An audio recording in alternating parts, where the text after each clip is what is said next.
a roll call. Director McGorty. Present. Director Crane. Director Crane. Can't hear you. Okay, he's here. Director White. Here. Director Green is absent. Director Robinson. I'm here. Okay, thank you. All right, so next on the agenda is Pledge of Allegiance. Director Robinson, would you like to lead us? Pledge allegiance to the flag, the United States of America, to the republic for which it stands, one nation, indivisible, with liberty and justice for all. Thank you. Okay, next on our agenda is consent items, and that would be approval of minutes from the May 21 meeting. Does anyone have any corrections, additions, comments?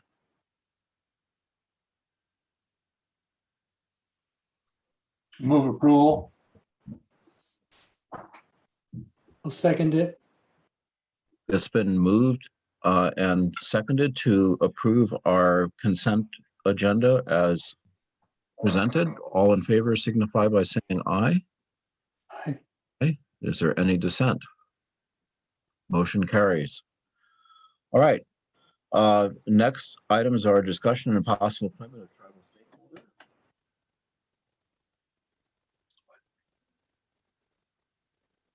Do we have any information on this? Andrew? I've been in contact, this is Andrew Bate, Mendocino County Water Agency. I've been in contact with the tribes, and we have 2 physical confirmation emails and then 2 verbal confirmations, but when asked for a written letter of approval, those were not forthcoming. So we are currently in contract with California Land Stewardship Institute, and we're going to see if a 2-pronged approach will be able to get those nominations. Okay, so next on our agenda is discussion and possible direction for funding the implementation of the Groundwater Sustainability Plan and annual Groundwater Sustainability Agency administration costs, including receiving directors' reports on voluntary.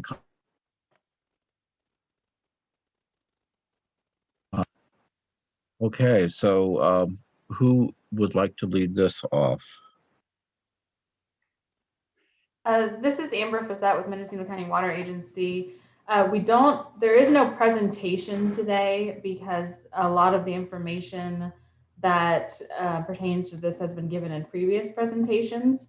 So our goal today was to hear back from any of the directors that had information from their boards or councils regarding the ability to make voluntary contributions, and then based on that, go forward with a discussion on possible funding mechanisms. And we do have John Bliss here who can answer any questions the board may have. Okay. All right, so who would like to go first? I can report on the flood control. Okay, please do. It was a topic of active discussion and it will be on our next agenda as well. No conclusions were reached. Okay. Let's see. Doug, representing the city of Ukiah. A discussion with city manager. It's not on the agenda yet. And the initial reaction was, let's see what comes out with others. First blush, not particularly interested in something that isn't binding on all of us.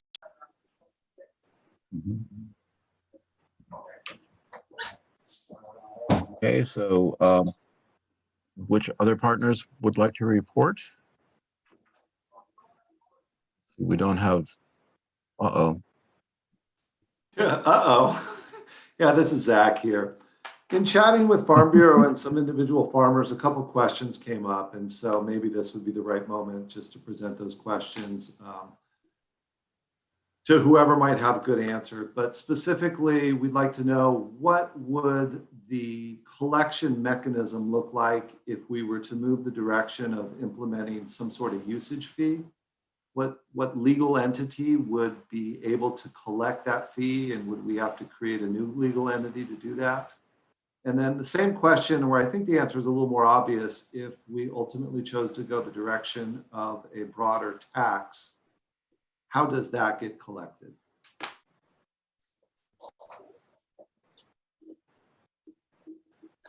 John, I think these questions are mostly for you. Perfect. Yeah, great questions. So, Lost our chair, although he's just rejoined us. okay, so Zach, let me answer the best I can. Let's start with the fee and the collection mechanism for the fee. I believe the GSA is empowered to collect a fee legally. We talked about, and there's lots of issues and lots of administrative challenges. The two fee flavors that I kind of propose would be, one would be a meter that would require a physical measuring, a meter-based measuring, and that has lots of challenges, but it's out there and you should be aware of it. The other one I proposed, which wasn't what Sigma thought when they did it, was something that's based on another attribute: the size of the well, the type of use, is it municipal ag, maybe number of acres, so some other attribute that may be easier to read and does not require a meter. There is great latitude in the collection. So the GSA could do a fee study that's required to determine the fee rates, and this body would then approve that fee study. Then we've seen it happen two main ways.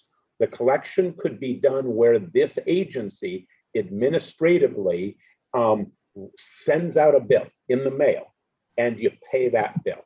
That's a good, efficient way to do it, but it has a problem that it's very difficult to enforce collection. The other way that could be done is to use the Mendocino County tax collector. You pay a small amount, it's not a lot, and it rides on the property tax bill as a line item. That may or may not be more convenient, but it provides an additional protection to the GSA in that the county is very good at collections.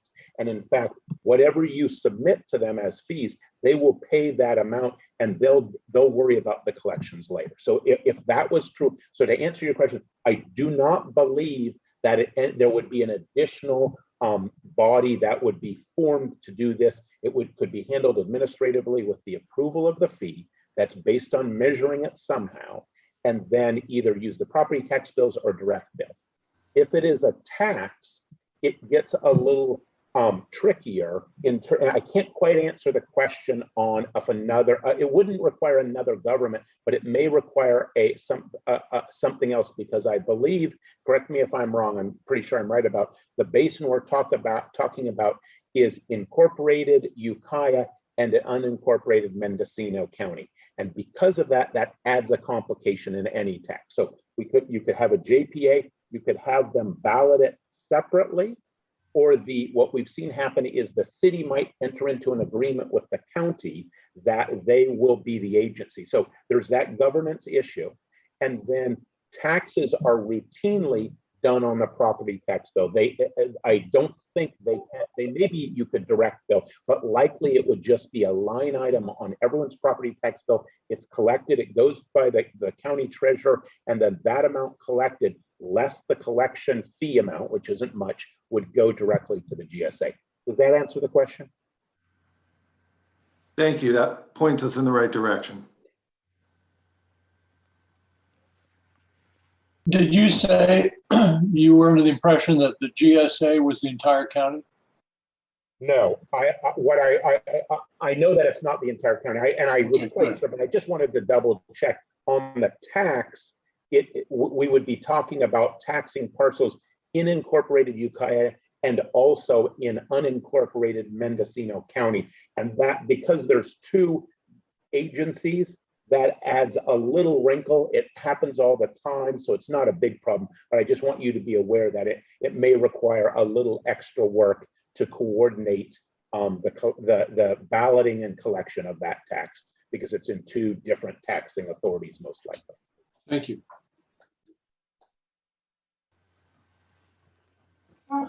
So let me ask a question, because I'm dying to know, is the feeling among the member organizations that they'd rather not pay a membership due and they'd rather just pass the whole thing on to users?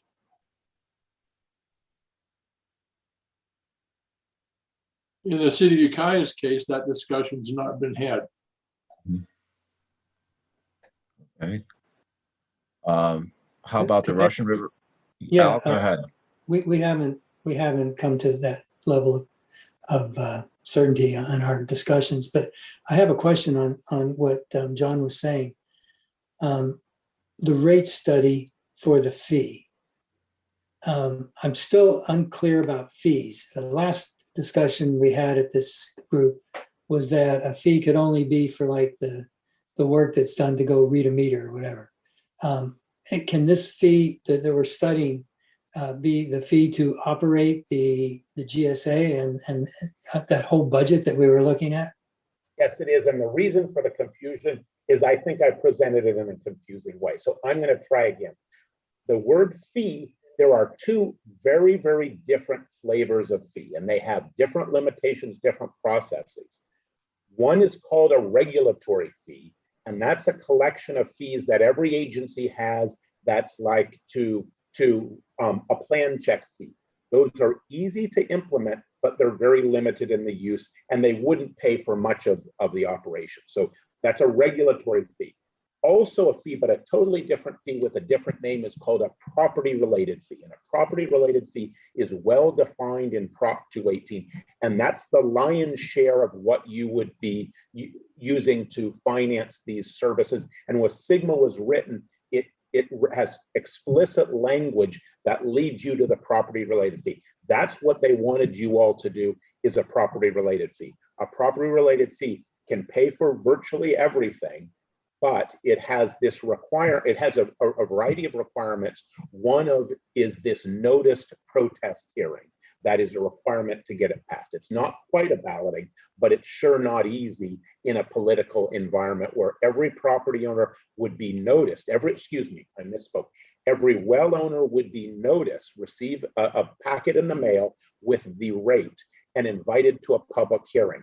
If more than 50% of those come to that public hearing and say, I'm not on board with this, they protest it, it dies at that point. So it's a de facto balloting. There is a political process.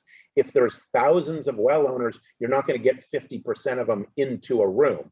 But if there's 72 well owners or 55 well owners, you might have a protest. So it's a it's a real hurdle in this case that would have to be looked at. Does that explain? Property-related fee is what we're really talking about. A regulatory fee is a small, easy-to-do fee that would only affect around the edges a little bit. And I always recommend you use it just to reduce your budget a little bit, but it's not really the solution. So this property-related fee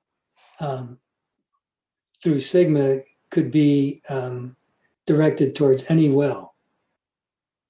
Yeah, that's right. So the property-related fee was really set up for any water clients in this particular case, or water user, and the well owners are water users. So it could and should, for the services provided, have all the well owners. However, now I'm starting to sound like a consultant because I have a lot of howevers. However, special attention would have to be paid to the de minimis users. Sigma isn't as clear as it should be. It seems to indicate you cannot require a well on a de minimis user, but I've heard people argue both ways whether you could put a fee on a de minimis user. Our reading is that you can, and if you saw my models, I was getting a little revenue out of the de minimis. I gave them a very low fee just to kind of model it, they do generate some revenue.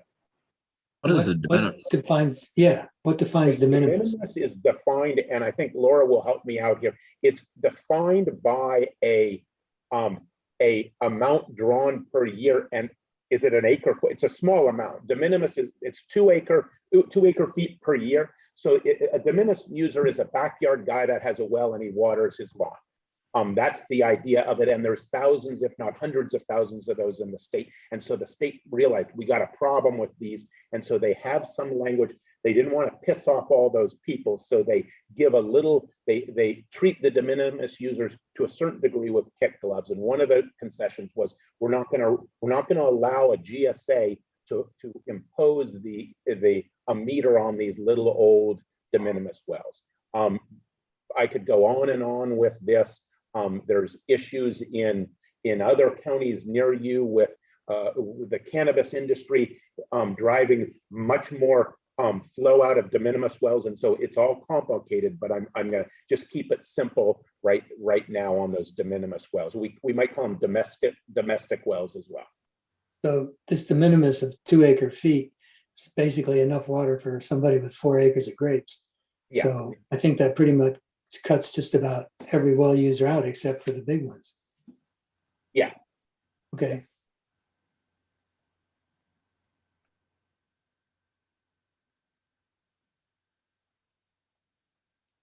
So I assume then, if we want to go on the basis of this property related fee, would there be a sliding scale based on the size of the well? Is that how it'd be handled, or the acreage that it serves? Great question. There's lots of latitude, and so that's still to be determined. And what would happen is, if you wanted to explore that possibility, I think, if I might be out over my skis here, but if you all determine that you're uncomfortable or unable to have a voluntary contribution in a sufficient amount over a sufficient period of time, remember that was my plan A. I thought, let's try that first. Then the 2 paths you would look at would be the tax and the fee. If you wanted to look closely at the fee, you would engage a consulting engineer that balances the legal, the engineering, and the political to give you a number of scenarios on how it could look. The simplest model would be, we put a meter on all the big wells and we have an acre foot rate, and that rate is what everyone is charged.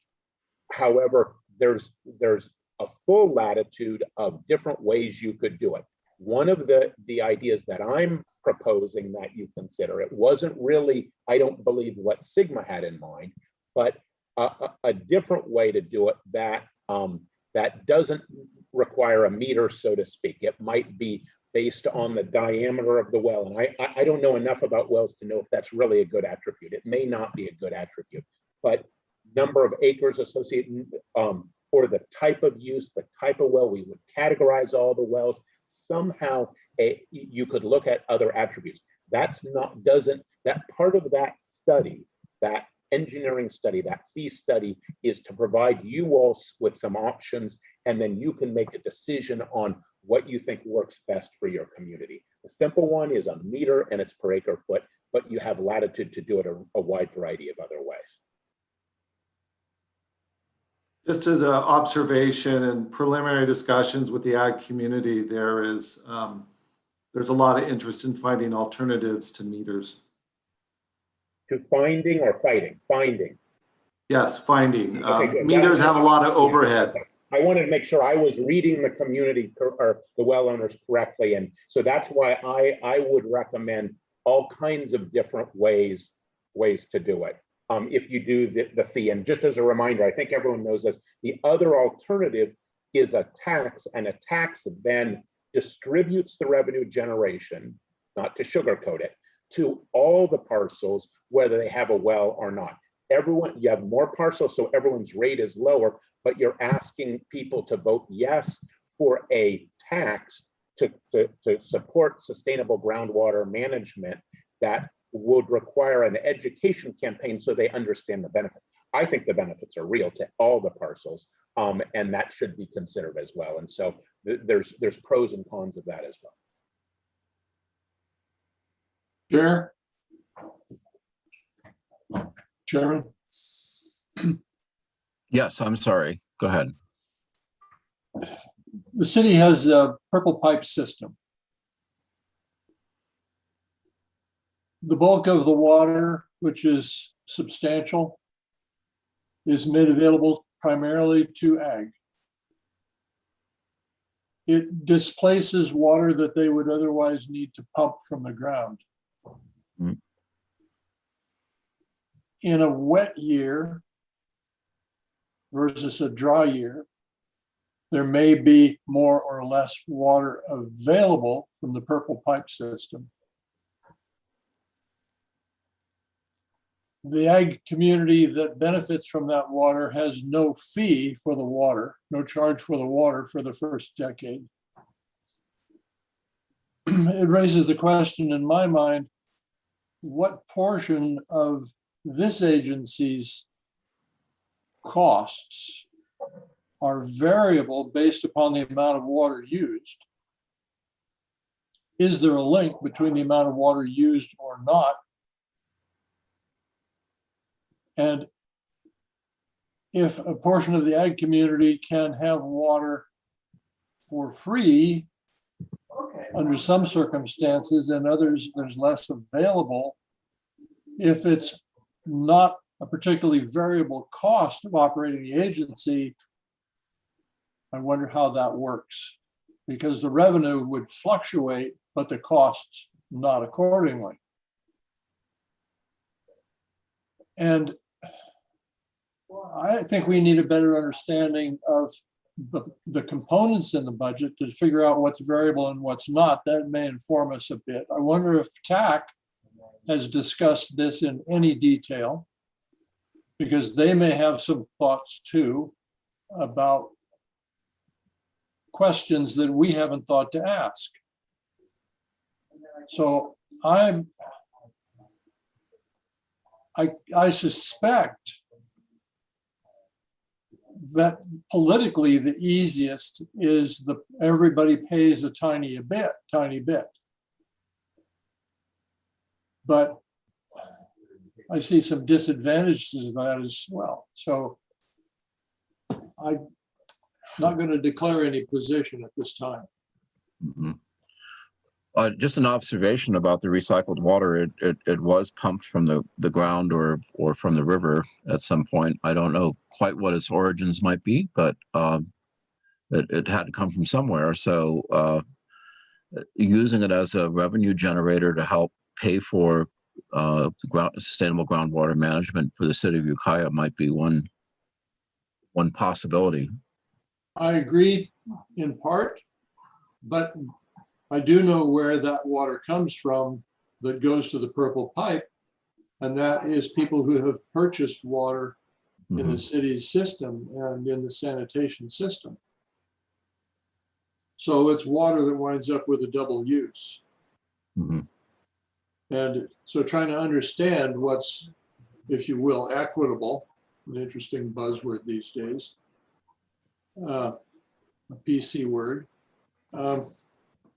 It's beyond my knowledge of how that flies and what is the most reasonable for all concerned. Can I ask another question about funding? There's this sort of hammer out there that if we don't get it together, the state will come in and take over and do it. And it will cost us a lot more than if we do it ourselves. And how does the state pay for it? What mechanism are they using to pay for that? Or how are they taking it out of our pockets? What's their mechanism? Good question. If I may, through the chair, we have Dominic Gutierrez here from DWR, who's our Basin's representative. And I'm wondering if he might have some insight into that, as well as the question about placing fees on de minimis users on what he's seen in other basins. Yeah, so as far as the state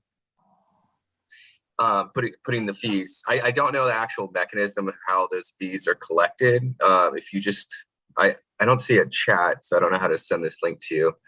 But if you Google State Water Resources Control Board, SGMA fees, you can see the fee schedule. And again, that's a different state agency, but unlike SGMA, they don't have funding for their, I'm sorry, unlike DWR, they don't have funding for the work they do under SGMA. And so the fees, they did some type of study and determined the fee schedule based on what they needed to fund their work under SGMA. And so if they have to do that work, that's why they're charging those fees. That's also not the ceiling. So they could determine that there's other things that need to be done and that they would like to charge more. I would like to make it clear that even though I said this, I don't work for Department of Water or State Water Resources Control Board. And so I'm just sharing what I've gathered from workshops with them. They have really great material on their website. I'd encourage you to check out, as well as presentations and videos, things like that. And then your other question about de minimis users, you might look at what Sacramento has done. I'm also their point of contact. They're currently undergoing a Prop 218 process, and it does include de minimis users. They've also used our facilitation support services to reach out to both the ag community, the ag res community, and other de minimis users in order to try to gather support on the front end of that process. So that's always an option. Sorry, did that answer that, or do you have more questions for me? Well, the question still that I don't feel we have an answer to is we can certainly look up the fees, but how are those fees collected? Are they sent to every member of the community? Are they sent to the members of the GSA? I mean, who is paying these? Right. Sorry. Okay. So all extractors are required to pay a $300 per well base filing fee, and that excludes those de minimis extractors. And then there's additional fees that depend on whether it's a probationary or an interim plan. And that's kind of why I was giving a caged answer, is because there's so many little cases. And for that to happen, your basin has to first be determined to be out of compliance. And there's the whole public noticing process and a public hearing.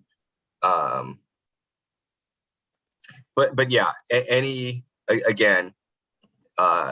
extractor would be required to pay those fees. So these fees can be imposed without that process that if we were going to impose the fees, we'd have to go through with the protest hearing and all that. Correct. It's already part of that package of the 3 laws that created SGMA. And I guess that base filing fee is not for de minimis, but there is also a de minimis fee. So it's really anyone with a well would be paying this fee. And then there's also late fees. But there's no protest has to pass a protest thing or anything. This is just like just take it and love it. I guess how I characterize it is it's part of the law that was put into place. Okay, I understand. So if we try to do this, we have to do it in a way that's going to involve the people agreeing to it. If they do it, there's no argument. Yeah, and just to clarify, because can you hear me? Sorry, my headphones kind of said they were disconnected. Are you still getting me? Yeah, Yes. I'm hearing you. What I'm hearing is that we can bring this to well owners and say, you know, we can run these fees because our rate study said that this is what it's going to cost to run this program. But you can protest it and you can say, no, I'm not going to pay that. And then we can't fund the program. And then the state will say, well, okay, then you're going to pay this, which is a whole lot more. And you can't even argue about it. I think that's the reality, isn't it? If I can yeah, sure, go ahead. And then I'll try to answer as well. And probably as Dominic may know, DWR is exactly in that situation routinely in the Central Valley with flood control districts. So there's 50, 70 flood control districts, reclamation districts in the Central Valley. And and we help them funding. And the way you describe the messaging there, Alfred, is exactly right. And it doesn't happen often, but the state does take over, and then every parcel in that district, I know a couple of them, there's 5 or 6 of them in Northern California, where the property owners that are behind those levees get a big bill every year, and it is 3 or 4 times as much as they would be paying otherwise in the mail. I don't know how the state enforces the collection, but they mail them a bill in the mail, and it's probably pretty scary, and I assume they collect it that way. But the story you told, it's a big hammer. I think the state would be hesitant to use it, particularly towards the beginning, but the hammer is real, and there is precedent in flood control for state to take over areas and to charge, and there is no public process. There's very little control over the operations when the state takes over. They basically do, as Dominic said, they do what they want, and they actually send the bill afterwards. So when we talk to agencies that are in the Central Valley about flood control, we say your costs are going to go up, but maybe equally as painfully is the loss of local control. You lose control over the processes and what you guys are doing. And you made the statement, every parcel. Is that every parcel on the assessor, or is that every parcel using water? Right. It's not quite an apples to apples comparison. What Dominic correctly said, in this case, the state would only impose these fees, the schedule and fees, on an extractor. The example I was giving is in the Central Valley, a flood control district, which is typically a ring levy, and all the parcels within there that are protected by that levy would be affected. So it's not quite the same. Flood control and water extraction are not quite the same. Water extraction is concentrated. Okay. That answers my questions. Thank you.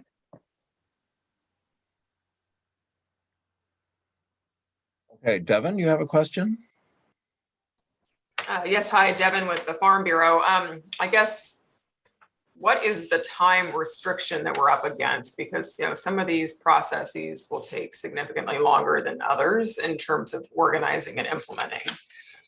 So that's one question. And the second question might be for Laura at some point, in terms of, have we sufficiently been able to cumulatively add up the de minimis users? Because, there seems to be some sort of, assumption that just because they're 2 acre feet or less, it is nominal. But again, you start adding that up, it can become somewhat substantial depending upon the number of de minimis users in the basin. So I don't know if I've ever seen I've seen a number of wells, I believe, but I don't know if we've actually quantified, if we can, an estimation of what that water use looks like.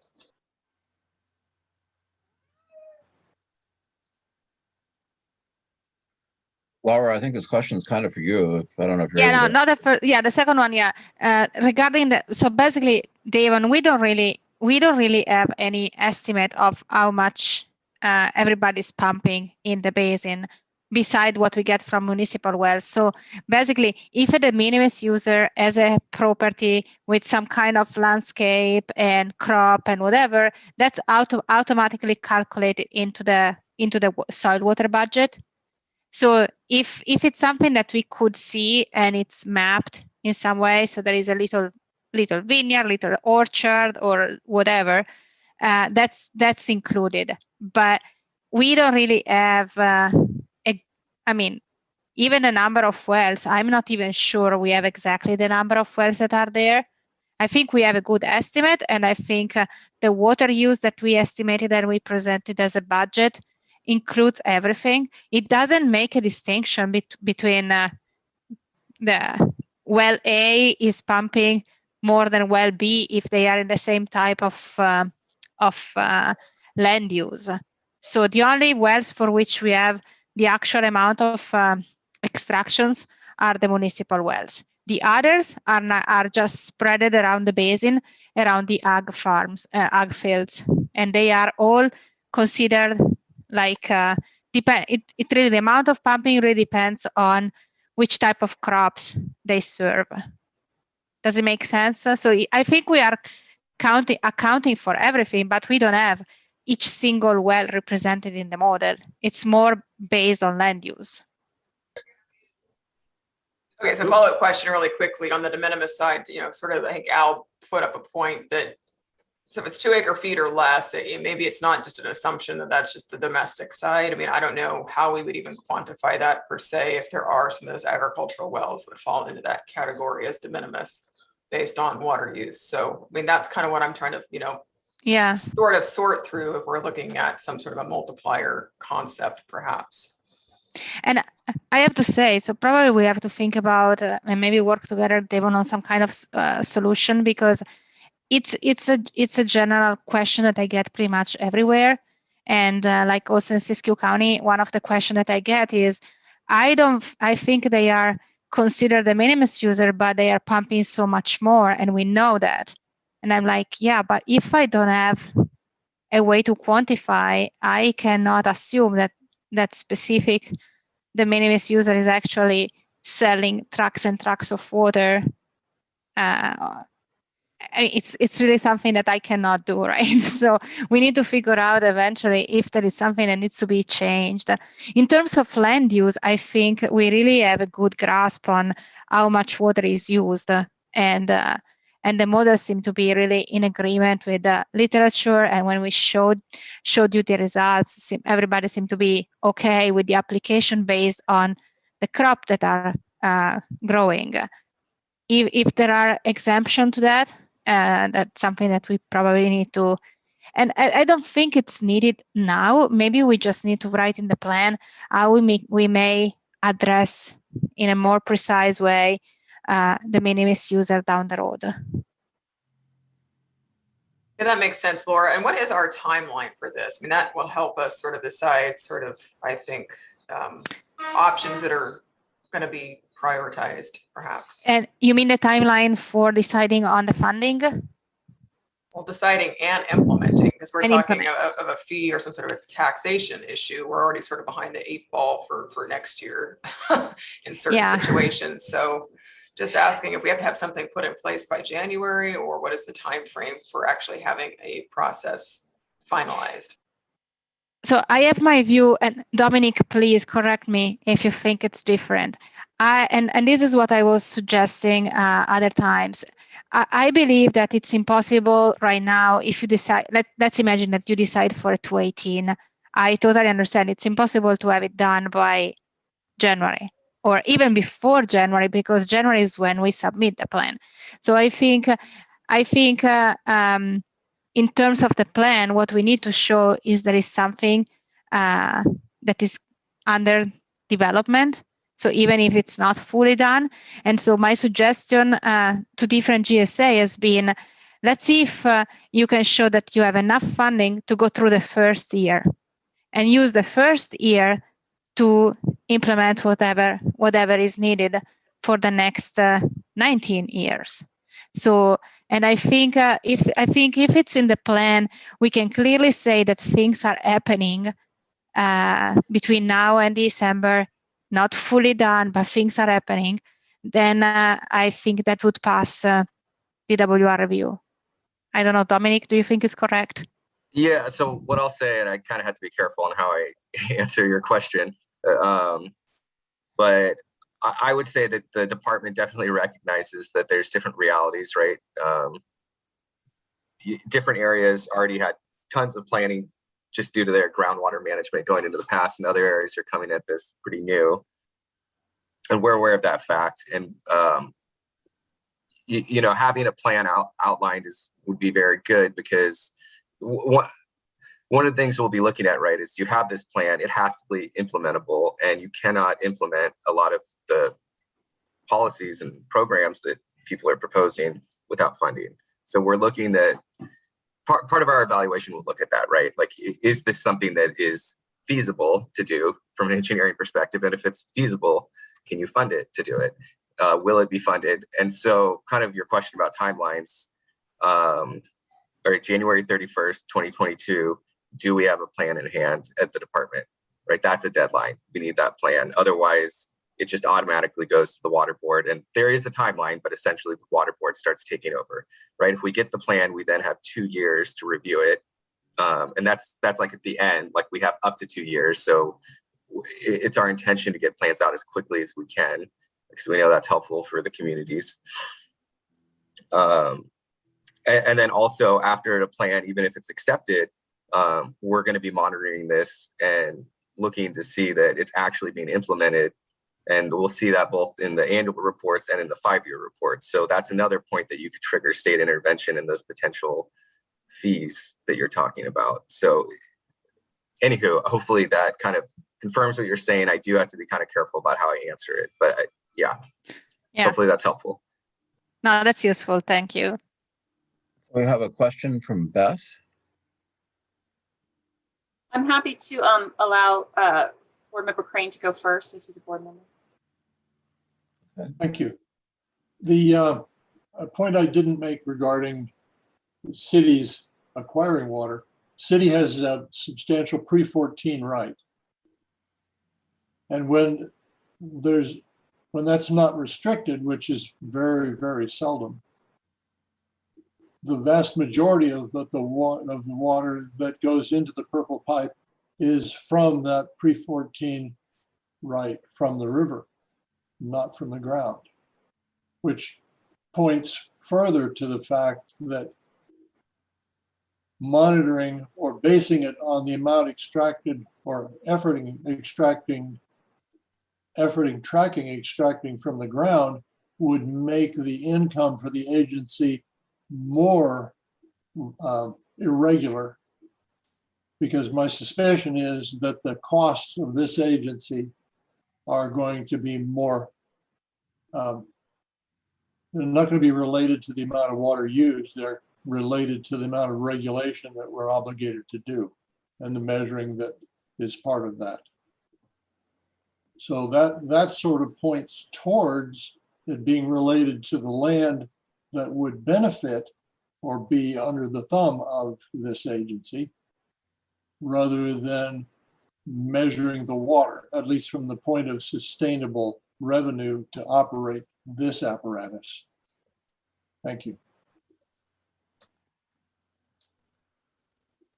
Okay, so we have a couple other people with questions, and I haven't been watching the order.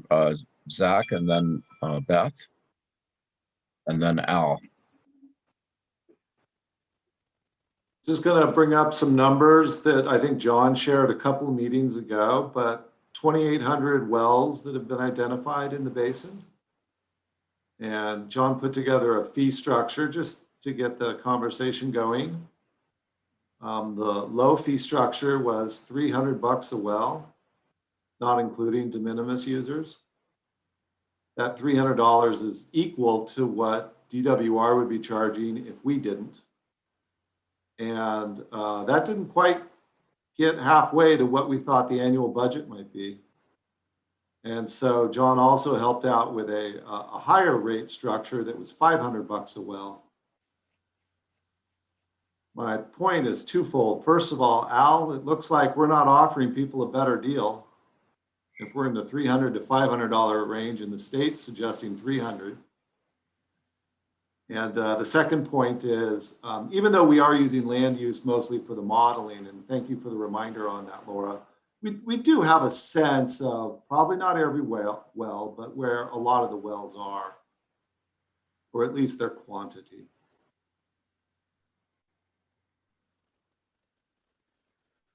Okay, Beth.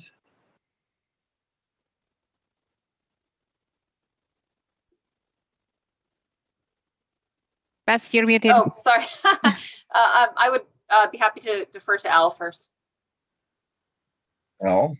Okay. The reason that we got tangled up in this thing in the first place was not for any of the undesirable results of groundwater pumping, except for the interaction of groundwater pumping causing a depletion of surface water through the interrelated groundwater surface water interaction.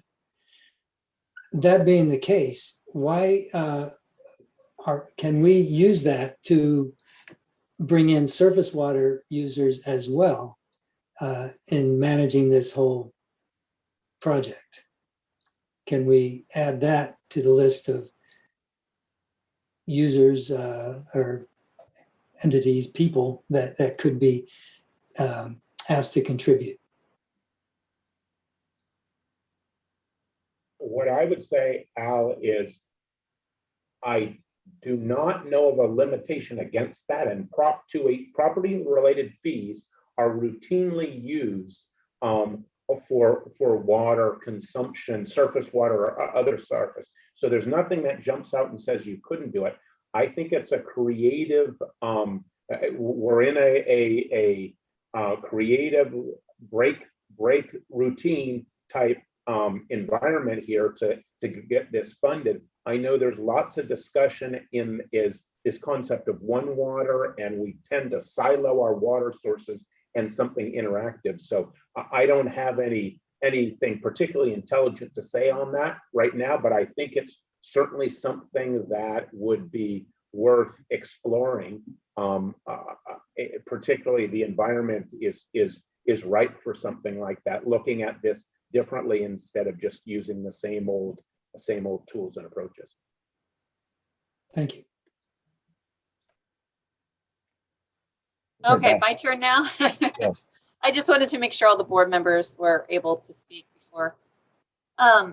Devin Jones' question regarding the time frame led me to a further question about how much detail regarding the plan for funding the GSA is required in the plan or ideal for the plan. And I like Laura kind of answered this a little bit, but I believe what you're saying is, for instance, we could have a plan that the first year could be contributions from the members, which would not necessarily be equal. They could be based on some other attribute. And they, in a sense, would subsidize the first year while a rate study was done regarding contributions from well owners, for example, and then the obtaining and implementing of grant funding. And also in the first year, there might not necessarily be that many operational costs because we have just finished the plan and and some basic well-predicted costs within the first year. Does that all seem true, Laura? Am I catching what you're saying? Okay, and I'm asking because I'm the chair of the TAC, but also as the general manager of the flood control district, advising our board on how to make this decision. So I want to make sure I fully understand it. The other thing is, I did read the technical memo. It was very helpful. If anyone hasn't read that yet, I would recommend that. And the discussion seems to me that it might be worth considering some sort of ad hoc committee to actually creatively come up with a portfolio of funding options. We have contributions from member agencies, can be allocated in different ways. Maybe the other members of the TAC could have some sort of in-kind contribution through grants or something. The rate study on well owners and regulatory fees, and then achieving grants, and also cooperative efforts with other agencies on capital improvements, which could mean additional grants from other sources that are say the city of Ukiah gets a partial grant for their phase 4 on their recycled water project, and the GSA has a partial, and then we've got this cooperative grant funding for this wonderful project. So I think there's so many options here, and it just seems like a portfolio of these may be the way forward. And maybe the board would consider an ad hoc committee made up of board members and TAC members, recognizing the Brown Act limitations. Okay, is there any appetite for that? Are you proposing it, Beth? Well, I'm not a board member, so it is just a gentle suggestion from an interested party. See, I'm not doing a very good job of watching whose hands are popping up because I'm trying to pay attention to the conversation, but I see that Amber's hand is up, and then Zach.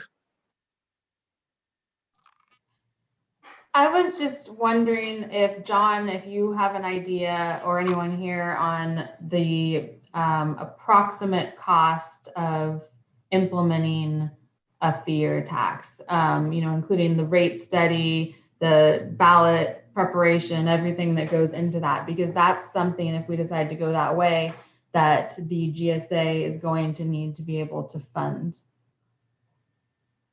Correct. So let me dive in, and don't beat me up for this. This is back of the envelope. I'm shooting from the hip, but I think you should budget between $50,000 and $100,000 and 12 months.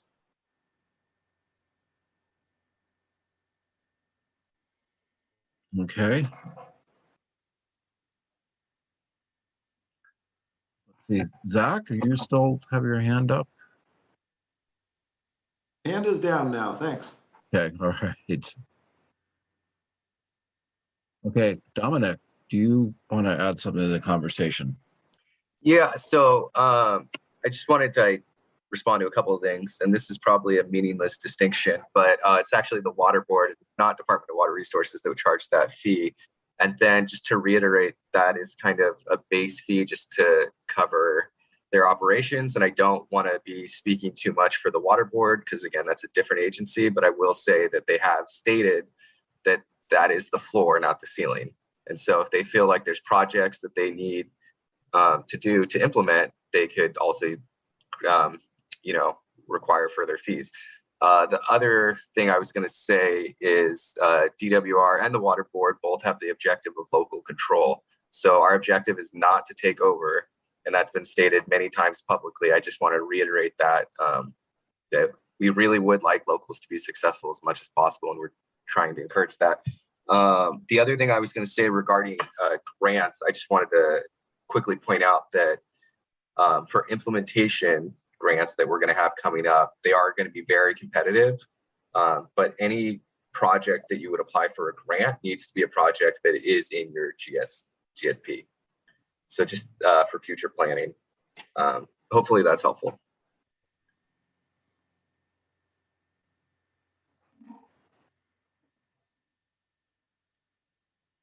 Okay, so where do we want to go with this? So it'd be nice for us to take some direction and go somewhere so that we're not just talking about this forever. So it seems to me as though several pieces of data would really be helpful, and I'm trying to sort it all out in my head. So it seems like knowing the number of wells that we consider to be of consequence, knowing the number of de minimis wells, those are all useful to get a sense of how many extractors there are out there. Knowing the number of residences inside of the area is helpful, because everybody uses water inside of our groundwater sustainability agency footprint. So how we want to do this could come down to individual users, pass it across everybody, pass it across, have a tax base that reflects, or a fee base that reflects the volume of users, whether or not to engage with surface water as part of the funding process. Have I hit everything? So I don't know, John, I kind of feel like you went over this, and we all have amnesia from last time. So on the contrary, this is a great conversation, and I'm learning a lot. The idea of the purple pipe system is fascinating to me, and I think any fee study would have to look at wet years and dry years, and that interplay, even just to make a Prop 218 legal, I think you would have to look at that. A couple of things for you to consider for next steps, and I think it was, we heard earlier of a suggestion of a ad hoc committee that could roll up its sleeves and look a little in a little more detail. There needs to be, one of the early things would be to determine the number of wells. One of the things I would like to bring to you all is down in Sonoma County, one of the basins is in the midst of a self-registration process. And so I'd like to share with you the lessons learned on that and see if there's a way to do that. This is complicated. I do another thing, and not to throw another monkey wrench into it, but one thing that may be helpful early in the process is some sort of poll. And a poll has a cost, so that's the downside of it. But if you were able to determine that a tax on the overall community is viable, that may change your decision making. That poll, I would also recommend some sort of interview or focus group with some of the major well owners to better understand their interest, willingness, unwillingness to agree with a fee. If it turned out they were willing to say, hey, yeah, we're not talking huge dollar amounts, $300 a year or $500 a year, I'm in for that, I'm not going to protest it, it would also affect, I think, your decision making. So I think you might want to have a focused group on this, and then look a little bit at, and you may have to say, that group may come back and say, hey, we need to spend a little money on some sort of feasibility or polling or something like that, that could help drive the decision maker. I think I was maybe naive in hoping that this plan A, where you'd all come back to this meeting and says, yeah, my agency will kick in 60 grand for the next 5 years. That was probably naive on my part to think that was a possibility. I still hold out some hope. If that is true, then that helps tremendously. If it's not true, I think you need a little ad hoc group. You probably have to do some more detailed feasibility, maybe some polling and some well owner stakeholder interviews. Zach. I'd be ready to make a motion when it's appropriate, along the lines of what Beth suggested. And John, I don't know if you should resend, or if I could just dig it up out of the previously archived agendas and board packets, but you did have a nice first cut at the numbers. Yeah. How many wells and how many parcels, exactly the stuff that Glenn's asking about and that we as a group need to start to come to terms with. Absolutely. I'll get that to Andrew. I believe Andrew has that if he wants to redistribute it. That was from 3 or 4 months ago, the PowerPoint, and it does have some, so it has a kind of side back of the envelope numbers. Okay, so is there a second for Zach's proposal? I'll second the proposal. Okay. It's been moved and seconded to have a ad hoc committee to study rate structure and models to implement them. Are we ready? Any further discussion? Discussion point. I do not recall if the numbers that John prepared looked at the acreage, on the basis of acreage within the basin, and what that would come to per acre. I actually did, and that was the tax model. I didn't associate an extract or a well with an associated acres, which is problematic because the well may be on a 1 acre or 5 acre. So it would take some intelligence, but I did look at doing a tax for the entire basin and the acreage rate. And if you do a tax for the entire basin, the lion's share of the revenue comes from a tax on the single family homes of $4 to $10 per year, extremely low. And then I modeled, and again, these were models on the acres. I had about 17,000 ag acres and about 3,000 timber pasture acres. And the acreage rate per year was $1 to $2. So these are very low rates. It adds up, but the rates are very low. And again, that's as a tax. That would be what the burden would look like. And in terms of fee that would be under 218, what portion of the anticipated cost of operating this agency would not be considered or included in that fee? The property related fee could pay for 100% of the operations of the GSA. A tax could pay for 100% as well. Where I think I was confusing at the beginning is I always, whenever I'm looking at imposing a fee or a tax, I try to reduce the budget and the burden on that fee or tax. And so I discussed certain tasks like plan review. Maybe when someone comes in with a well, they have to review the plan. Certain tasks are eligible to be paid for by this other thing called a regulatory fee, but that would only reduce your overall operating, or it would only bring in maybe 5% revenue. It would be a small amount. So the property related fee or the tax can and are designed to pay for 100% of the costs of operating the GSA. Thank you. I call for the question. Okay, Nicole? Have we defined who specifically is on this ad hoc committee? We haven't yet. We just said that we would like one. Okay. That's next. Unless there, Zach, you'd like to include that in your motion, if there's somebody who'd be willing to work with you.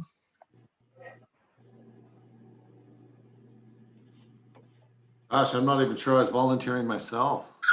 Come Nicely on. played, Glenn. No question that you did. Yeah. And I would serve with you if you wanted. And That's I would like to see Sean White Well, of course, on the TAC.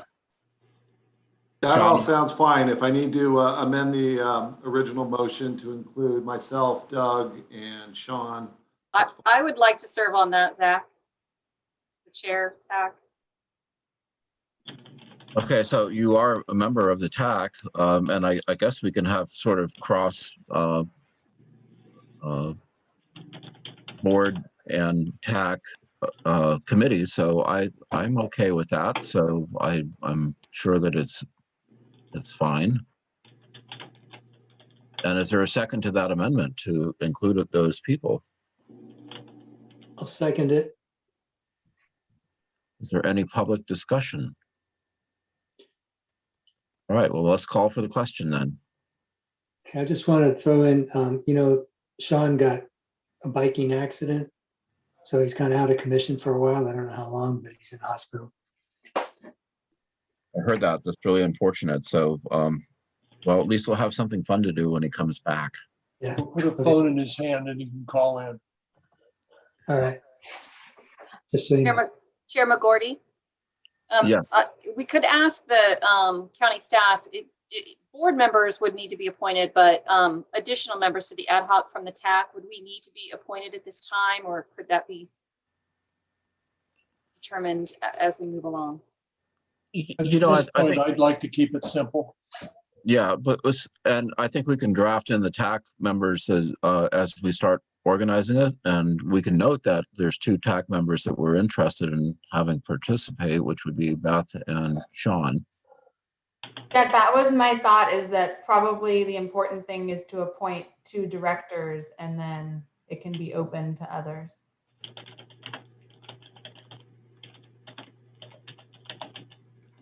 Okay, I think we're ready for the roll. All right. Director McGorty. Yes. Director Crane. Aye. Director White. Yes. Director Green is absent. Director Robinson. Aye. Thank you.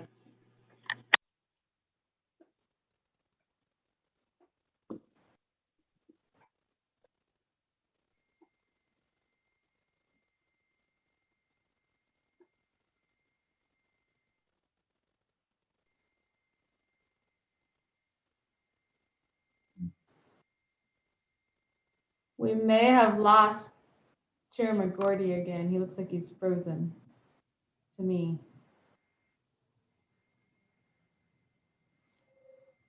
Yeah, it looks frozen.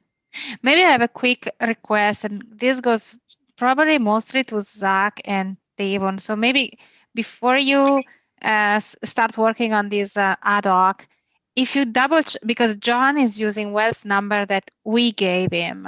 So this is what we have. Would be good to have an idea. Are we on the ballpark, or is it really something missing? So just to be sure, because those are data that we found online, and then it's in the model. and we gave it to John. So if you feel like there is something missing, the number of well really is not adding up as you expect. Because I can imagine, you know, with this type of discussion, if we are wrong by, I don't know, 5%, maybe that's still okay in terms of understanding how. But if we are 20% off, then it's a different number. So would just be nice if when you look at the technical memo that John has, if the numbers don't look okay, just tell us. Model-wise, it really doesn't make a big difference for the hydrological model that Amir did, because the model still look at the land use, so it doesn't really look at the single well. So it's slightly different. So from our hydrological model perspective, it's not a big deal, but I can see that it might be a problem for this other type of analysis. Laura, I'm sending an email right now with those numbers. I'm copying you so you can spot check them and make sure that nothing looks crazy wacko. Okay, No, sounds I good. don't have your email address. Can you just shout it out and I'll type it? You have it. Really?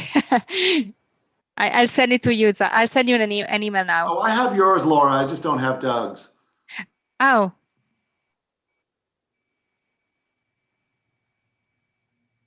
Yes. Doug, you're on mute. Doug C. at pacific.net. Got it. Laura, what would the time frame that this ad hoc would need to reasonably come back to the board with maybe options, maybe ABC choice or something like that? The next monthly meeting, or?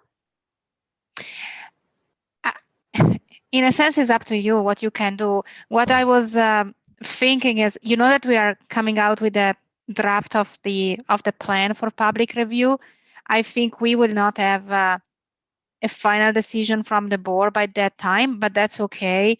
And we can still publish the chapter for public review with placeholders and saying that the board is still evaluating options.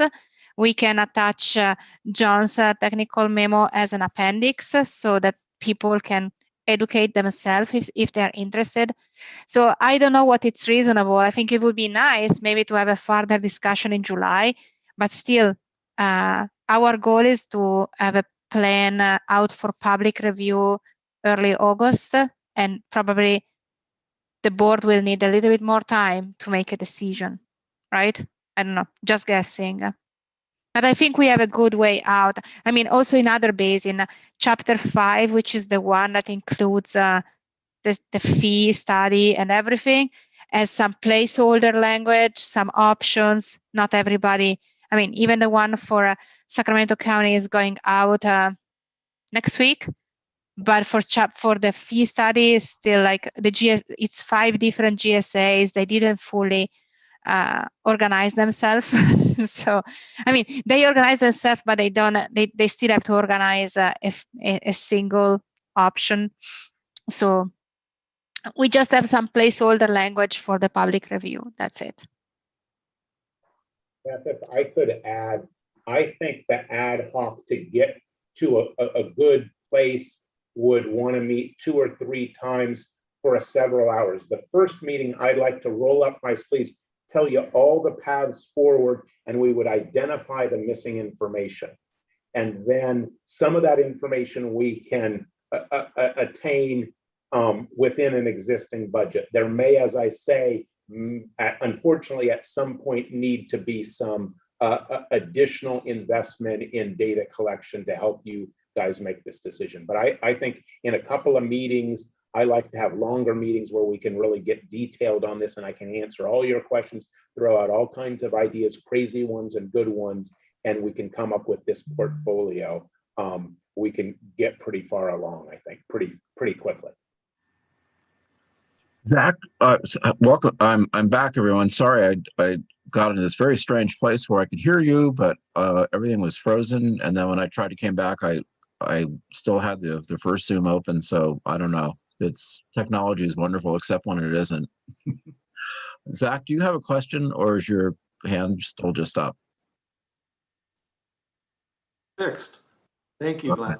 Okay. All right. So I think we've finished this agenda item. Thank you for the people volunteering for the ad hoc. That's wonderful. I know this is a really tough question because parting with our money is really painful. And we want to be sure if we're doing it on behalf of people, we do it right. And I know that this board is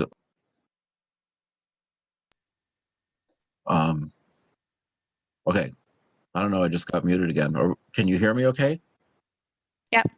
Okay, so let's move on to our next item, which is presentation and discussion regarding the progress and timeline of groundwater sustainability plan development.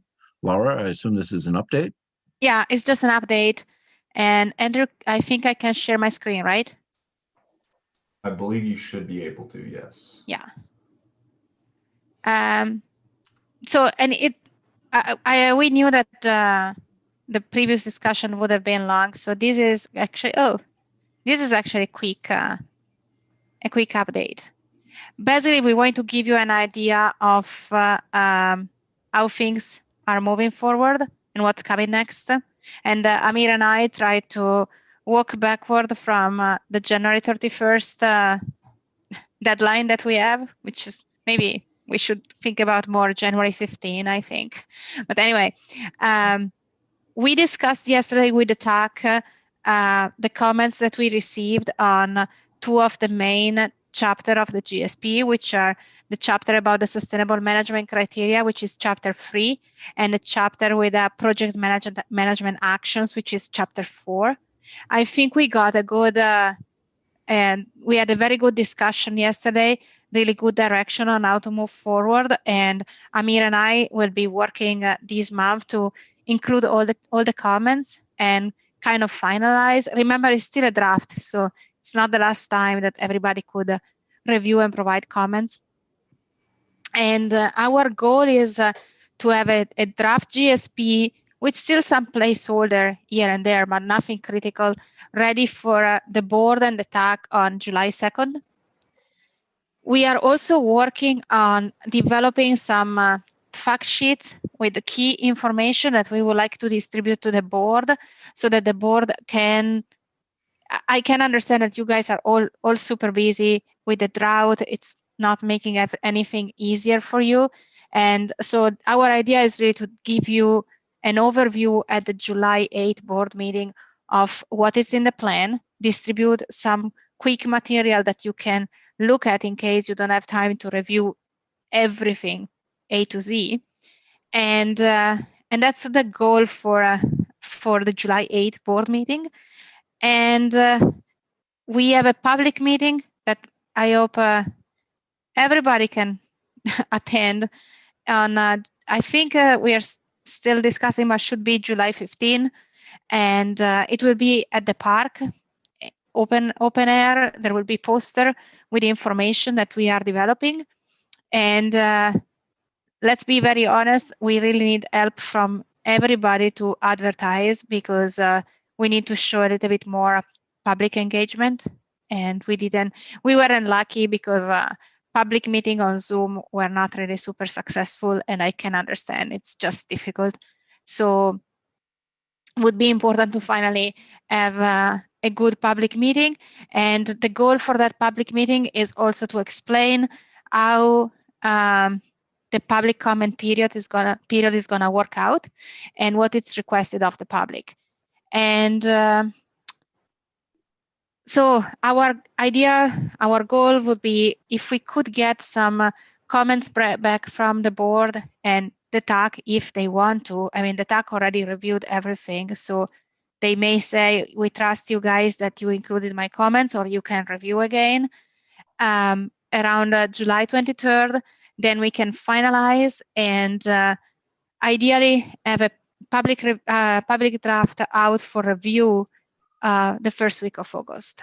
That's kind of what we figure would be a great timeline. So first week of September, we would have comments back, and we still have enough time to discuss with the board and the TAC ahead of when the board needs to approve the plan for submission, which needs to be at the latest the December board meeting. maybe the November board meeting. It's something that you guys will have to decide. So this is our goal for today, was really to give you an idea of what's going to happen in the next couple of months, which are probably the trickiest month. But our impression after the meeting that we had yesterday is that we really got good direction and good suggestions. So we can wrap up most of the plan in the next few weeks and then send it out for public review. Question, comments? Does it look reasonable?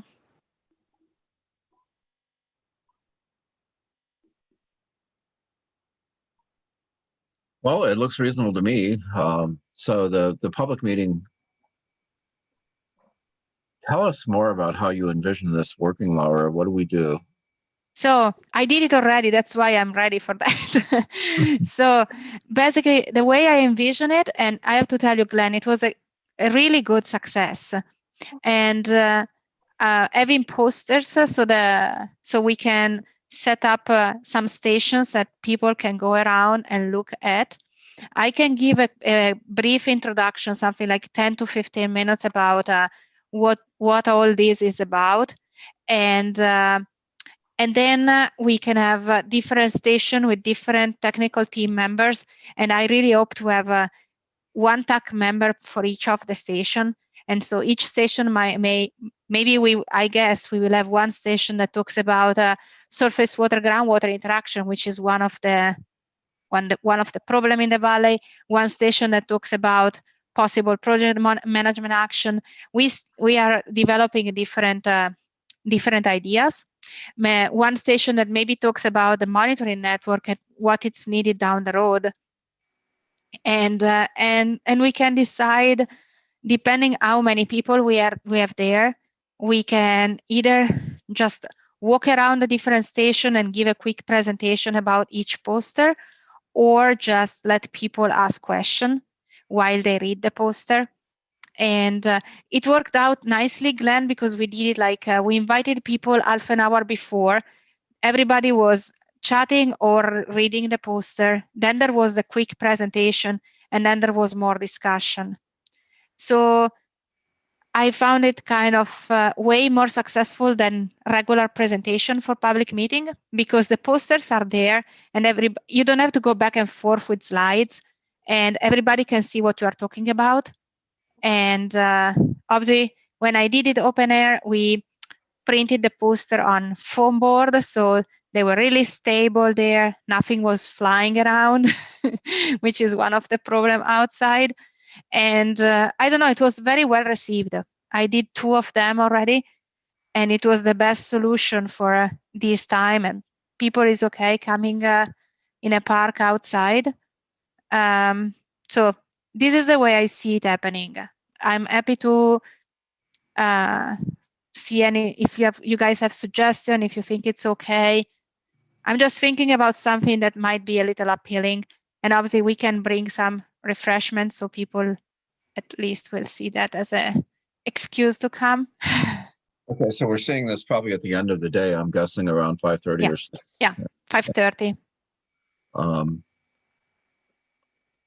Doug, what does it take to be able to use the space at Low Gap Park?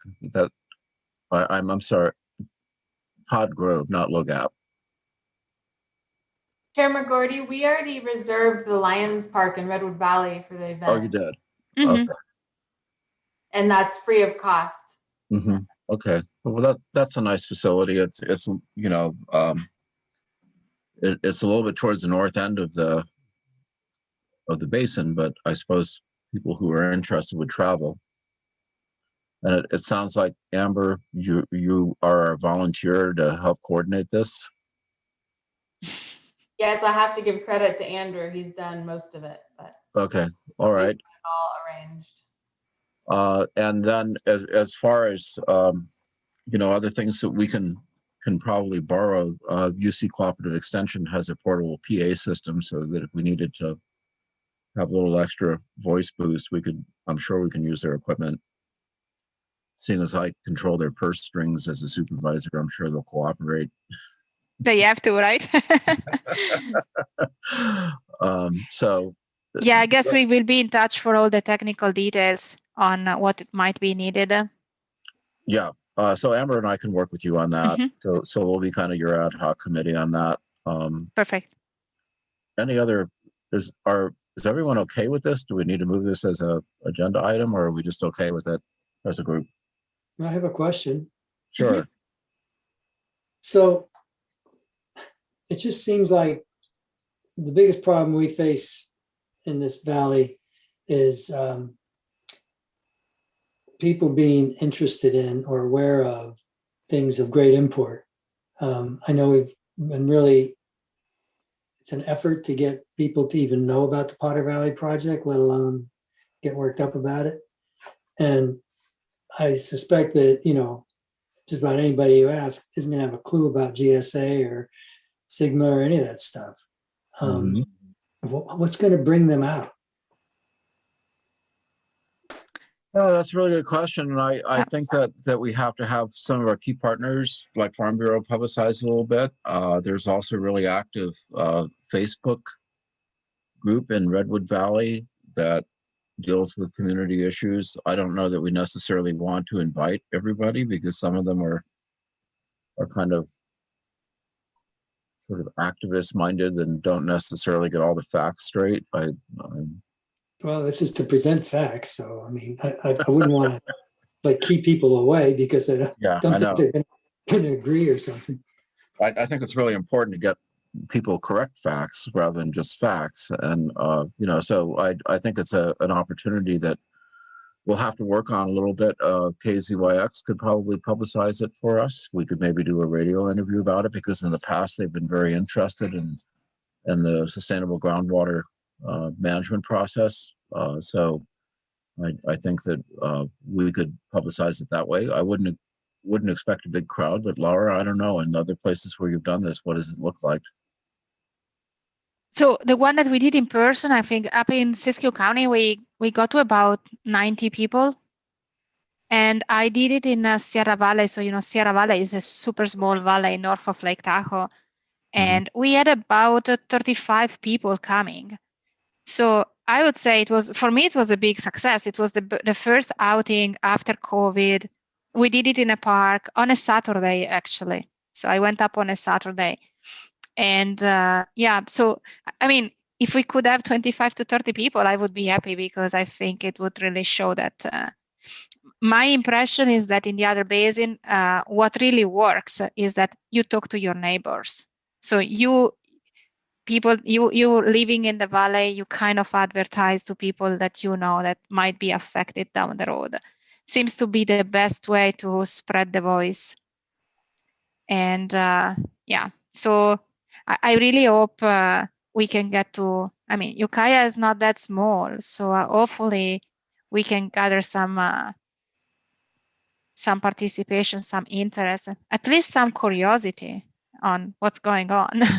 Yeah, so what I'm worried about in Redwood Valley, if we have something on groundwater, all the anti-cannabis people will show up to complain about how much water the cannabis people. I know.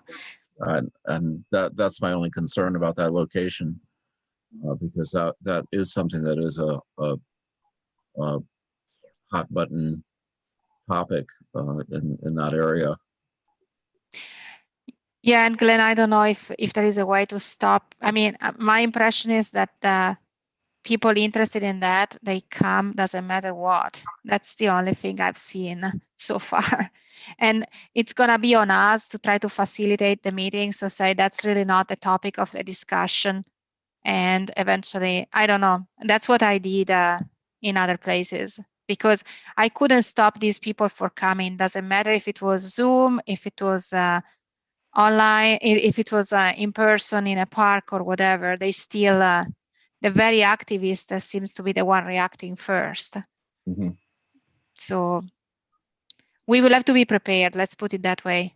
Yeah, I think it's important to be able to respond and just saying that, yes, we're really concerned about that too, but that's not really the purpose of our gathering today. It's really to talk about the groundwater in general and about on a large landscape scale, how we're going to manage it. So But anyway, anybody else have any thoughts? Yes, Doug. The 850-pound gorilla in the room for me in this whole thing has been the state's arbitrary date establishing the level of water to which the basin could be drawn down to. And I think that everything we do, we have to keep that in mind and make sure that none of the steps we take cement that, but work towards getting that, having a way or ways to access more of the water, because the formation we have here is so different in so many ways from the places for which these rules were crafted. Mm-hmm. And as it pertains to our public meetings, as it pertains to our dialogue, as it pertains to the plan, I think we must keep that in mind and do everything we can to not let that date stand. So Doug, I think we really reworked a lot. Oh, sorry, who was talking? I was, but go ahead, Laura. No, I was just saying that based on all the comments that we received, we really worked a lot with the TAC. And I think what you will see in our suggestion in Chapter 3 goes exactly in the direction you, Doug, are saying. We reworked an approach that it's protective of beneficial users like the river and the groundwater dependent ecosystems, but it's also allowing for some more exercising of the aquifer away from the river when it's needed. So we kind of crafted a specific scenario, and you will see it in the chapter that we're putting out. Actually, if you're curious, it's already written in the chapter that went to the TAC for a preliminary review, and you can see it there. But we listened to all the suggestions that we got throughout the past months, and looks like yesterday everybody seemed to be in agreement with the type of approach that we are suggesting. Thank you. Welcome. I agree with you, Doug, on that. You know, we do have a unique hydrogeology situation here, and we want to be sure that a plan that we implement is sensitive to that. I think also we need more data as we go through these kind of unusual weather events like we're in right now, and how that affects things, and kind of look at the resiliency of our groundwater over time. So, yeah. Any other comments or thoughts on this meeting?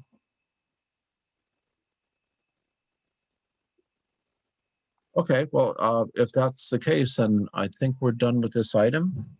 Yeah, and actually, this is pretty much it. I included, and mostly it's Amir's work actually. In the rest of the presentation, it's not a real presentation, but we did for you a summary of the comments that DWR posted last week on the first 4 plans that have been reviewed. And obviously, we went through all the comments, suggestions, just to be sure that we are going in the right direction. And I think there is no need for any discussion, but we figured that maybe it was going to be interesting for you to see what's coming down the road. The 4 plans that have been reviewed are Mid-County Santa Cruz, Salinas, Paso Robles, and Cuyama Valley. 2 of them have been considered, they've been approved with just some suggestion, and 2 of them have been considered that they need some further work. And for the 2 that have been denied, even if I wouldn't say completely denied, they're just they are denied pending more work. And these 2 basins, they have 180 days to submit some corrections. So we just created a sort of list for you, so you can might be useful also for when you do the review of what we developed. Obviously, we are really using the lesson learned for recrafting a little bit of what we put in our plan, but the impression is that we are going in the right direction. So we didn't have really big And we really appreciated the type of review that DWR put together. And those are some pretty tough basins that you're talking about in terms of water use for a variety of reasons. They are having lived in Paso Robles, I know that their basin is drawing down much more heavy than ours and not being replenished as rapidly as ours is. So that would be a difficult plan to work with compared to what we're working with, which our basin seems to be much more resilient. Yeah. And I think that the reviews are really giving us a good direction, because even I think the main message was that maybe our basin is a little bit less. It's a little easier in terms of groundwater levels. It's more complicated because of the surface water groundwater interaction and fully understanding that dynamics. So the comments really gave us a lot of things to consider for just making what we are doing better. And I really appreciated that, there is a general acknowledgement. There are data gaps. And I mean, in Ukiah probably is one of the places where we have more data gaps, honestly, because we really don't have a long history of data. And it's good and it's fully accepted to have all these data gaps in the plan and have a good description of how these data gaps are going to be addressed and also justify. So I appreciated that it's not just, oh yeah, I want 5 new stream gauges. And the question was, okay, why 5 and why there? So I really like the fact that everything we suggest needs to be fully demonstrated in a sense. And this makes total sense. So we need to have a plan on how the new data will be used. So not just collecting data for the sake of collecting data, but really demonstrating how they will be used down the road. And I think this was the main message that that was coming out of the plan. Really be clear on justifying all your assumption and your request. And I think, if you have question, if there is something that bumps on your eyes that you would like to discuss, you can always ask us. But I think we didn't plan on anything else. We are really wrapping up, and you will see the plan next month. Okay, well, looks like we're seeing light at the end of the tunnel. So, any final comments before we move off this item? Is there any public expression?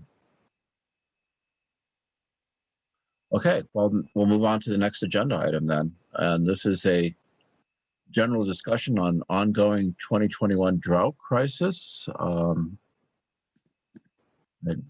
We're about to have a meeting at 4 o'clock on this very issue, which is going to be the kickoff of the new Mendocino County Drought Resiliency Task Force. And we're going to be looking at how do we respond as a county to a very, very serious issue. And, while we certainly have things are not great here on the Russian River Basin with curtailments facing us and so forth, I don't think anybody's house is going to run out of water for the most part on any of our municipal systems. Certainly, I'm not so sure on the coast. The coast is looking really desperate. There are talks about the city of Fort Bragg running out of water sometime in August. And I have no idea how we're going to get water to people on the coast. The town of Mendocino gets water from the city of Fort Bragg in a normal water year because all those water towers in Mendocino, town of Mendocino aren't just decorations. They're actually there because their wells go dry normally in the summer. So they have to have a place to store water. So we're going to talk about this and have kind of a countywide survey and then discuss what provisions the state is making to help communities address it. As I can tell, the state is doing some pretty good things that are a little bit more long-term, but for short-term full-blown emergency, I don't think the state's really thinking or understanding what we're facing in some of our coastal communities, and I don't think they have a response plan. So it's the same old story. You know, if we're waiting for Sacramento or Washington to solve our problems, we're going to have a long wait. It's going to be up to us to figure out what to do. And, you know, this is something that's going to take a lot of thinking on the parts of not only us in the interior, but also on the coast. And we have to work collectively together in a very collaborative way for this to be successful. Beth, you have a comment. I'm just going to add a couple of announcements to yours about today's drought task force countywide. The State Water Resources Control Board has issued the draft emergency regulations for the Russian River watershed, and they are holding a workshop today. And if you need any information on what I'm telling you about today, just give me an email or call me at the district Russian River Flood Control. So that should be very helpful. The state will be available to go over the emergency regs and answer questions about those and the notices of water unavailability that were issued recently. There is a drought drop-by event this weekend on Saturday from 9 a.m. to 1 p.m. that will be held both at the Redwood Valley Grange and Club Calpella. I believe the county has also arranged for a vaccination clinic at Club Calpella at the same time. So it's a 2-for-1 deal. It is aimed to support those communities that are a little less water secure, Redwood Valley and Calpella, and they will be receiving a bucket with educational materials and also things like dye tabs to test for leaks.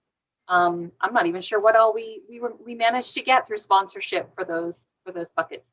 So if you'd like to volunteer, or you know someone in the area who could use some extra support, send them by either location. And again, if you have any questions about these things or others, you can email me, districtmanager@rrfc.net. Thank you. Okay, any other questions, comments? All right, well, I don't have anything else for you. So I think the last thing is that public comments on items not on the agenda. Are there any public comments that people would like to make on items not on the agenda?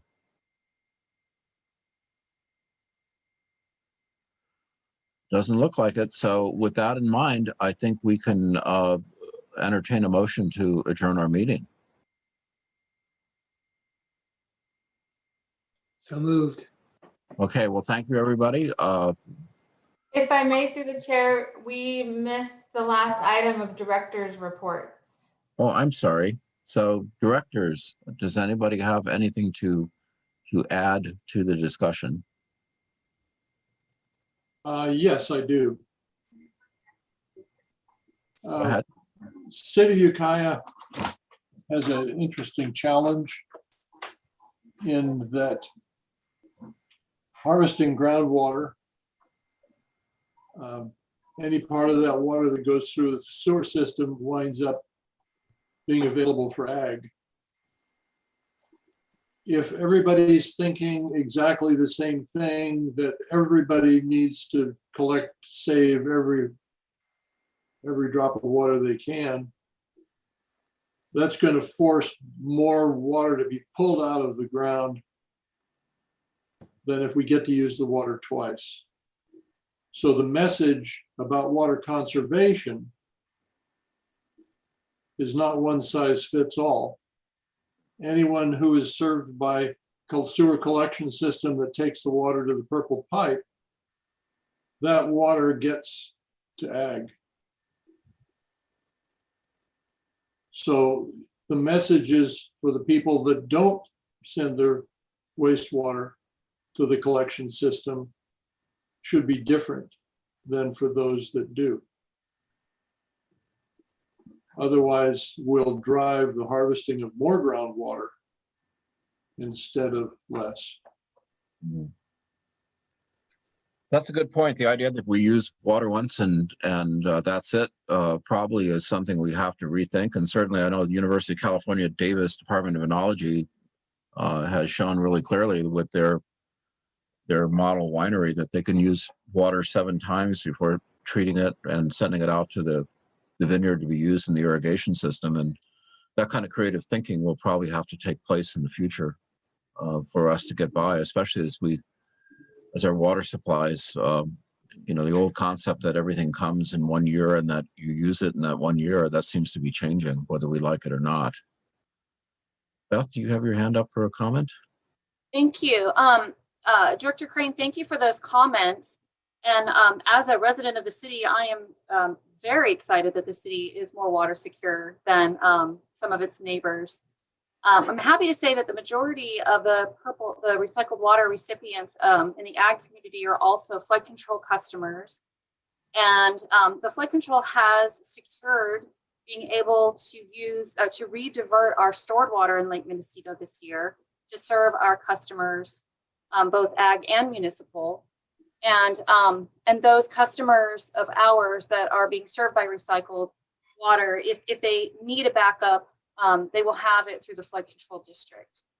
But I do understand your comments that recycled water, using it more than once is an exceptional idea. And I do everything I can to encourage the funding for phase 4 to extend that program and be able to reach more of the city's parks, schools, cemetery, and the golf course as well. Well, as it stands now, those entities don't receive purple pipe water, as you're aware. That's phase 4. The concern I have, the immediate concern I have, is if the people in the sewer collection system area squeeze down their use so that less water goes into the collection system, that we'll be shooting ourselves in the foot in terms of the conservation of water. But the message that I see makes no distinction. Yes, it's a very difficult message to separate out for City of Ukiah residents versus everyone else in the county of Mendocino and Sonoma, who have been asked countywide, both counties, to voluntarily reduce by 20%. I think that the city last year produced about 700 acre feet, according to Sean White, through the recycled water program. And this year is aiming for closer to 1,000 acre feet, I believe even under the current drought circumstances. And some of that recycled water does serve parks and like the ballpark, et cetera, along the currently built down system. the river. Yes, That's exactly. currently about the end of the system. Right, right.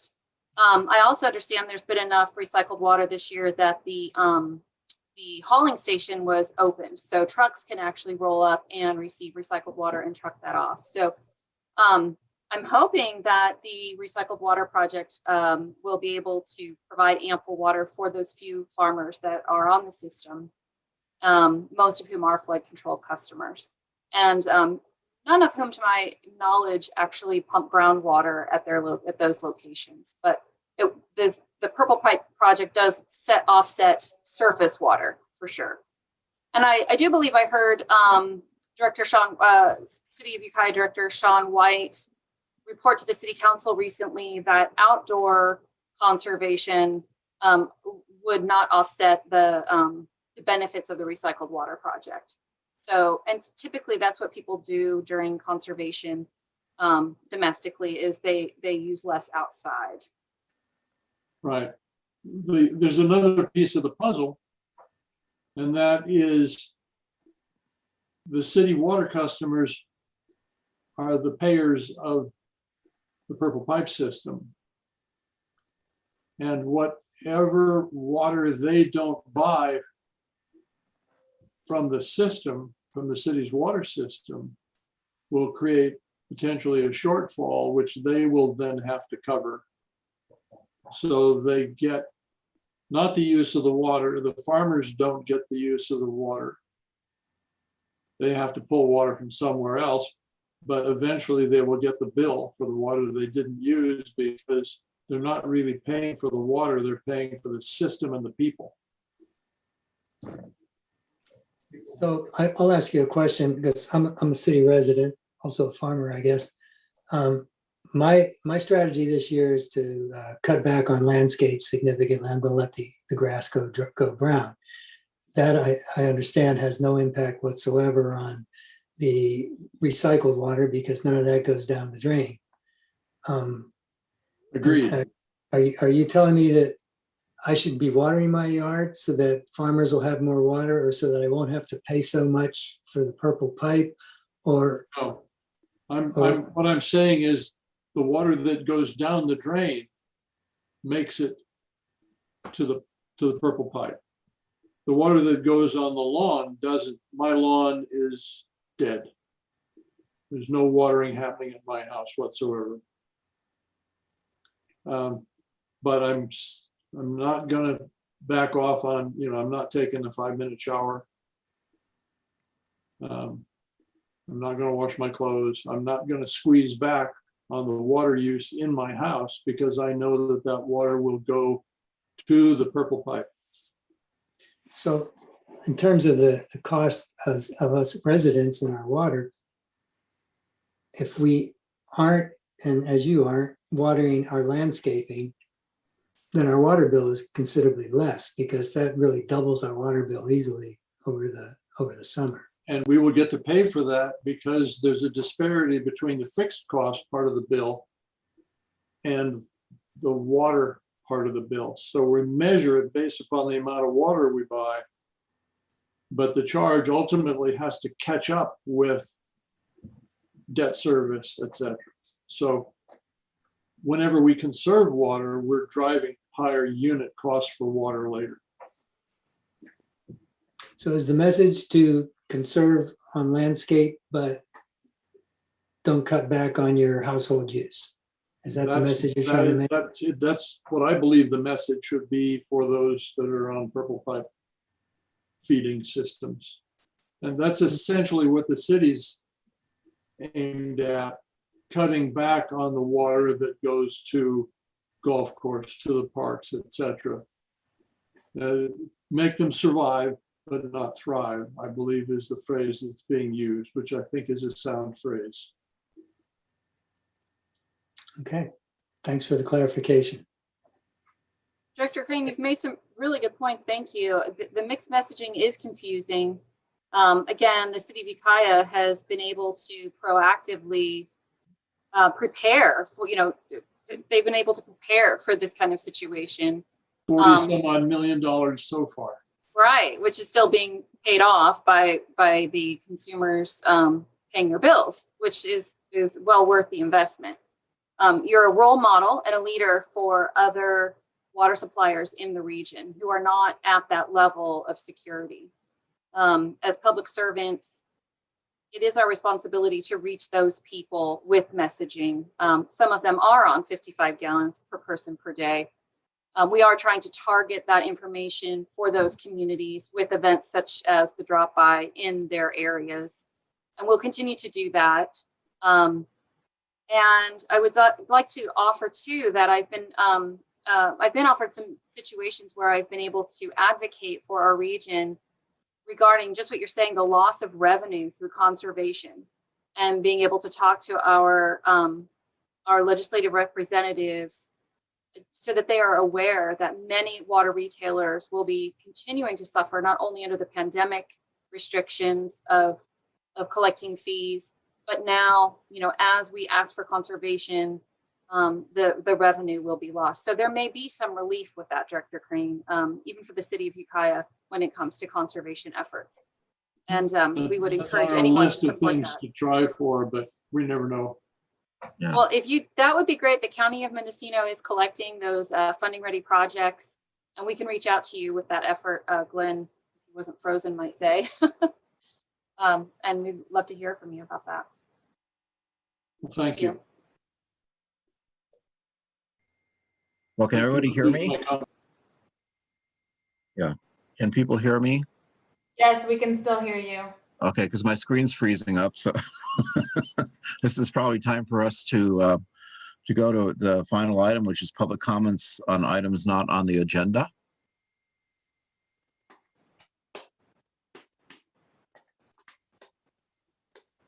All right. If not, I would entertain a motion for us to end our meeting. Had it once, you have it again. Okay. Thank you very much, everybody. Thank you. Bye. Bye.